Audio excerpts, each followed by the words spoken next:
កម្ពុជាតវ៉ាយ៉ាងខ្លាំងក្លានិងបដិសេធយ៉ាងដាច់ខាតចំពោះការសម្រេចរបស់ថៃចុះបញ្ជីបណ្ដុំប្រាសាទតាមាន់ប្រាសាទតាក្របីប្រាសាទខ្នារនិងទីតាំងបុរាណស្ថានលើដីខ្មែរក្នុងបញ្ជីជាតិបុរាណស្ថានរបស់ថៃក្រសួងវប្បធម៌និងវិចិត្រសិល្បៈនៃព្រះរាជាណាចក្រកម្ពុជាបានប្រកាសធ្វើការតវ៉ាយ៉ាងខ្លាំងក្លានិងបដិសេធយ៉ាងដាច់ខាតចំពោះការសម្រេចរបស់នាយកដ្ឋានវិចិត្រសិល្បៈនៃព្រះរាជាណាចក្រថៃក្នុងការចុះបញ្ជីបណ្ដុំប្រាសាទតាមាន់ប្រាសាទតាក្របីប្រាសាទខ្នារនិងទីតាំងបុរាណដ្ឋានទាំងឡាយតាមបណ្ដោយព្រំដែនស្ថិតក្នុងដែនអធិបតេយ្យភាពកម្ពុជាក្នុងបញ្ជីជាតិបុរាណស្ថានរបស់ប្រទេសថៃនេះបើយោងតាមសេចក្តីថ្លែងការណ៍របស់ក្រសួងវប្បធម៌និងវិចិត្រសិល្បៈនៅថ្ងៃទី13ខែឧសភាឆ្នាំ2026ក្រសួងវប្បធម៌និងវិចិត្រសិល្បៈបានចាត់ទុកសកម្មភាពរបស់ថៃនេះគឺខុសច្បាប់ទុកជាមោឃៈនិងគ្មានអនុភាពផ្លូវច្បាប់ឡើយការចុះបញ្ជីបែបនេះគ្មានមូលដ្ឋានស្របច្បាប់នោះទេហើយមិនអាចប្រើប្រាស់ជាភស្តុតាងសម្រាប់អះអាងអធិបតេយ្យភាពទឹកដីឬជាឧបករណ៍សម្រាប់ការកំណត់ព្រំដែនបានឡើយបញ្ហាអធិបតេយ្យភាពនិងការកំណត់ព្រំដែនរវាងកម្ពុជានិងថៃត្រូវដោះស្រាយដោយគោរពយ៉ាងម៉ឺងម៉ាត់តាមច្បាប់អន្តរជាតិរួមទាំងសន្ធិសញ្ញាបារាំងសៀមឆ្នាំ1907និងលិខិតតុបករណ៍ពាក់ព័ន្ធផ្សេងព្រមទាំងតាមរយៈយន្តការទ្វេភាគីដែលបានបង្កើតឡើងជាពិសេសអនុសារណៈយោគយល់គ្នាឆ្នាំ2000 MOU ឆ្នាំ2000ផែនការមេឆ្នាំ2003 TOR 2003និងសមត្ថកិច្ចរបស់គណៈកម្មការចម្រុះព្រំដែននៃភាគីទាំងពីរ JBC ក្រសួងវប្បធម៌និងវិចិត្រសិល្បៈចាត់ទុកការចុះបញ្ជីនេះជាការប៉ុនប៉ងខុសច្បាប់ក្នុងការបង្កើតទម្រង់ផ្លូវច្បាប់คล้ายៗលើទីតាំងបេតិកភណ្ឌដែលស្ថិតនៅក្នុងដែនអធិបតេយ្យនៃព្រះរាជាណាចក្រកម្ពុជាទង្វើនេះជាការរំលោភលើអធិបតេយ្យភាពនិងបូរណភាពទឹកដីរបស់កម្ពុជាហើយបំផ្លាញស្មារតីនៃការដោះស្រាយបញ្ហាដោយសន្តិវិធីនិងការគោរពគ្នាទៅវិញទៅមករវាងប្រទេសទាំងពីរក្រសួងវប្បធម៌និងវិចិត្រសិល្បៈបានអំពាវនាវដល់រាជរដ្ឋាភិបាលថៃលុបចោលជាបន្ទាន់នៅការចុះបញ្ជីខុសច្បាប់នេះនិងបញ្ឈប់រាល់សកម្មភាពឯកតោភាគីដែលកំពុងប៉ះពាល់ដល់កិច្ចខិតខំប្រឹងប្រែងរបស់កម្ពុជាក្នុងការដោះស្រាយបញ្ហាដោយសន្តិវិធីក្រសួងវប្បធម៌និងវិចិត្រសិល្បៈកម្ពុជាបញ្ជាក់ថាព្រះរាជាណាចក្រកម្ពុជានៅតែប្តេជ្ញាចិត្តយ៉ាងមុតមមចំពោះការដោះស្រាយដោយសន្តិវិធីនៅរាល់បញ្ហាដែលនៅសេសសល់ដោយគោរពពេញលេញតាមច្បាប់អន្តរជាតិនិងយន្តការទ្វេភាគីដែលបានបង្កើតឡើងបាទគឺក្រសួងវប្បធម៌និងវិចិត្រសិល្បៈចេញតវ៉ាយ៉ាងខ្លាំងក្លាបាទនិងបដិសេធយ៉ាងដាច់ខាតចំពោះការសម្រេចរបស់ថៃដែលចុះបញ្ជីបណ្ដុំប្រាសាទតាមាន់ប្រាសាទតាក្របីប្រាសាទខ្នារនិងទីតាំងបុរាណស្ថានលើដីកម្ពុជាបាទឥឡូវនេះសូមងាកទៅខាងខេត្តព្រះសីហនុវិញម្ដងខាងស្រុកកំពង់សីឡាពលរដ្ឋនៅស្រុកកំពង់សីឡាខេត្តព្រះសីហនុប្រាប់ថាបច្ចុប្បន្ននេះមានសត្វដំរីព្រៃចូលមកបំផ្លាញដំណាំក្នុងចំការដូចជាដំណាំដូងជាដើមក្នុងនោះដំរីខ្លះបានចូលមកអុកឡុកដល់ផ្ទះសម្បែងពលរដ្ឋក៏មានដែរករណីនេះពលរដ្ឋបានរាយការណ៍ទៅកាន់អាជ្ញាធរនិងមន្ត្រីជំនាញជួយមានវិធានការទប់ស្កាត់បើតាមលោកឆាយសកុនអភិបាលស្រុកកំពង់សីឡាខេត្តព្រះសីហនុប្រាប់ឲ្យដឹងនៅថ្ងៃទី12ខែឧសភា ឆ្នាំ2006ថាអាជ្ញាធរនៅមូលដ្ឋានបានត្រឹមតែប្រើវិធានការបង្អើសត្វដំរីឲ្យចូលទៅក្នុងព្រៃវិញតែប៉ុណ្ណោះមិនអាចប្រើវិធានការក្តៅលើសពីការដេញបង្អើបានទេដោយសារតែសត្វដំរីនេះស្ថិតក្រោមការអភិរក្សនិងទទួលបានការការពារពីច្បាប់បាទគឺសត្វដំរីព្រៃហើយគាត់ចេញមកបំផ្លាញដំណាំរបស់ប្រជាកសិករបាទមិនអាចធ្វើអ្វីបានទេក្រៅពីបង្អើឲ្យចូលទៅក្នុងព្រៃវិញទេបាទមិនអាចទៅវាយដំគប់អីទេគឺគ្រាន់តែបង្អើតែប៉ុណ្ណោះបាទគឺដំរីព្រៃមានការអភិរក្សបាទនិងទទួលបានការពារដោយច្បាប់បាទឥឡូវនេះសូមងាកទៅខាងខេត្តកំពតវិញម្ដងពុកម៉ែបងប្អូនប្រិមិត្តយោងតាមស្នងការនគរបាលខេត្តកំពតជនជាតិខ្មែរចំនួន4នាក់លួចធ្វើសកម្មភាពស្កេមអនឡាញត្រូវបានស្រាវជ្រាវបង្ក្រាបនៅស្រុកកំពង់ត្រាច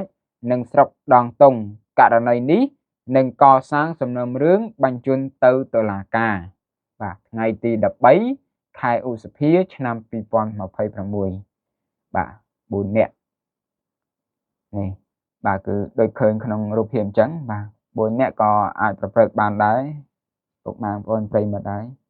បាទឥឡូវនេះសូមងាកទៅខាងខេត្តឧត្តរមានជ័យវិញម្ដងស្មារតីខ្មែរជួយខ្មែរក្រុមការងារមន្ទីរកសិកម្មខេត្តឧត្តរមានជ័យបន្តប្រមូលផលឪឡឹក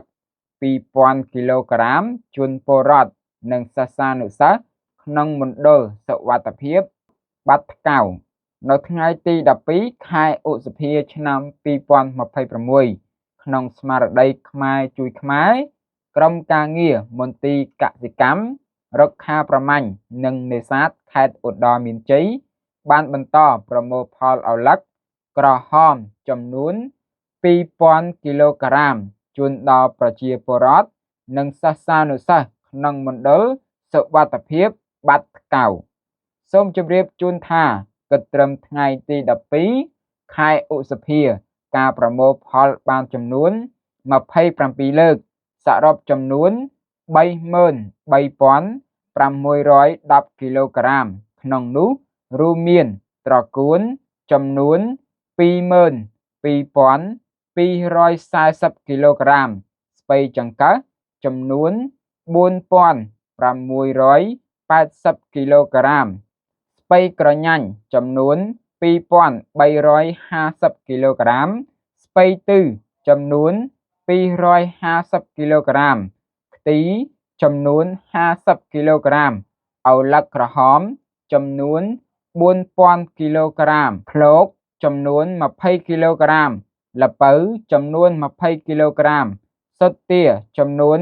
22,460 គ្រាប់និងត្រីអណ្ដែងចំនួន 430 គីឡូក្រាមឥឡូវនេះសូមងាកទៅព័ត៌មានថ្មីបន្តទៀតសេចក្តីបំភ្លឺរបស់នាយកដ្ឋាននគរបាលព្រហ្មទណ្ឌឆ្លើយតបចំពោះអ្វីដែលជាការចែកចាយរូបភាពរបស់កម្លាំងប្រតិបត្តិការនៃនាយកដ្ឋាននគរបាលព្រហ្មទណ្ឌភ្នំពេញនាយកដ្ឋាននគរបាលព្រហ្មទណ្ឌមានកិត្តិយសសូមជម្រាបជូនថារូបភាពវីដេអូនៃការជិះម៉ូតូរបស់កម្លាំងនគរបាលស្លៀកពាក់ស៊ីវិលដោយមិនពាក់មួកនិងដាក់កញ្ចក់គឺជាកម្លាំងរបស់នាយកដ្ឋាននគរបាលព្រហ្មទណ្ឌក្រោយប្រតិបត្តិការបង្ក្រាបមុខសញ្ញាដែលបង្កគ្រោះថ្នាក់និងទើបចេញពីពន្ធនាគារដែលដឹកនាំដោយលោកឧត្តមសេនីយ៍ត្រីបុត្រវណ្ណរតន៍អនុប្រធាននាយកដ្ឋាននគរបាលព្រហ្មទណ្ឌទទួលស្គាល់ចំពោះកំហុសឆ្គងនៃការមិនគោរពច្បាប់ចរាចរណ៍របស់កងកម្លាំងទាំងការមិនពាក់មួកសុវត្ថិភាពមិនដាក់កញ្ចក់ជាការបញ្ចេញអាវុធសៀតចង្កេះដោយគ្មានការបិទបាំងនិងមិនពាក់កាតសម្គាល់ខ្លួនទន្ទឹមគ្នានេះនាយកដ្ឋាននគរបាលព្រហ្មទណ្ឌក៏សូមធ្វើការពន្យល់ជូនសាធារណៈនិងអ្នកសារព័ត៌មានឲ្យបានជ្រាបអំពីស្ថានភាពជាក់ស្ដែងនៃប្រតិបត្តិការរបស់កម្លាំងជំនាញការជិះម៉ូតូមិនពាក់មួកនៅពេលទទួលបានព័ត៌មាន អំពីបទល្មើសដែលកើតឡើងភ្លាមកម្លាំងជំនាញប្រញាប់រុះរាន់ដើម្បីចេញប្រតិបត្តិការបន្ទាន់ដោយមិនបានគិតអំពីសុវត្ថិភាពផ្ទាល់ខ្លួនក្នុងការពាក់មួកសុវត្ថិភាពដែលខុសនឹងច្បាប់ចរាចរណ៍ផ្លូវគោកមួយវិញទៀតការពាក់មួកសុវត្ថិភាពក្នុងការជិះម៉ូតូប្រដេញដែលមានល្បឿនលឿនពេលខ្លះអាច100គីឡូម៉ែត្រក្នុង1ម៉ោងក៏ជាឧបសគ្គមួយផងដែរដោយកម្លាំងមើលមិនបានច្បាស់និងគ្រប់ជ្រុងជ្រោយអាចបង្កគ្រោះថ្នាក់ពេលប្រដេញការសៀតអាវុធដោយមិនបានបិទបាំងវីដេអូនោះគឺក្រោយប្រតិបត្តិការដូច្នេះនៅពេលកំពុងប្រតិបត្តិការកម្លាំងប្រើប្រាស់ម៉ូតូក្នុងល្បឿនលឿនដូច្នេះធ្វើឲ្យប៉ើងអាវចេញអាវុធមកខាងក្រៅនិងមិនទាន់បានរៀបរយខ្លួនប្រាណឡើងវិញព្រោះកម្លាំងជំនាញកំពុងដឹកមុខសញ្ញាទៅកាន់នាយកដ្ឋាននគរបាលព្រហ្មទណ្ឌដើម្បីធ្វើការសួរនាំតាមនីតិវិធីការមិនដាក់កញ្ចក់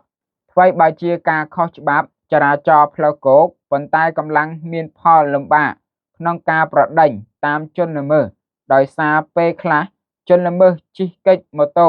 តាមផ្លូវដែលតូចចង្អៀតដែលងាយនឹងប៉ះជាមួយកញ្ចក់ហើយបង្កគ្រោះថ្នាក់ដល់កងកម្លាំង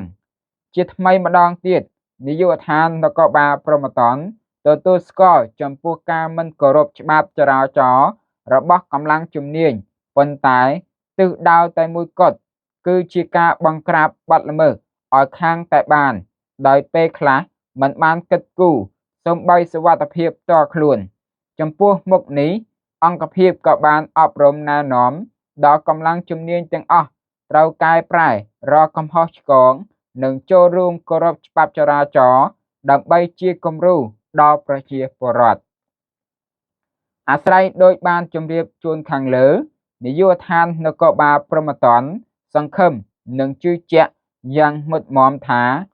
សាធារណជននិងអ្នកសារព័ត៌មានទាំងអស់មេត្តាយោគយល់ដោយក្តីអនុគ្រោះសូមអរគុណនាយកដ្ឋានព្រហ្មទណ្ឌនៃអគ្គស្នងការនគរបាលជាតិក្រសួងមហាផ្ទៃបាទពុកម៉ែបងប្អូនប្រិមិត្តដៃខ្មែរ TV ឥឡូវនេះសូមមកធ្វើបច្ចុប្បន្នភាពតែត្រឹមនេះចាំជួបគ្នានៅវីដេអូក្រោយជាបន្តទៀតខ្ញុំបាទសូមគោរពលា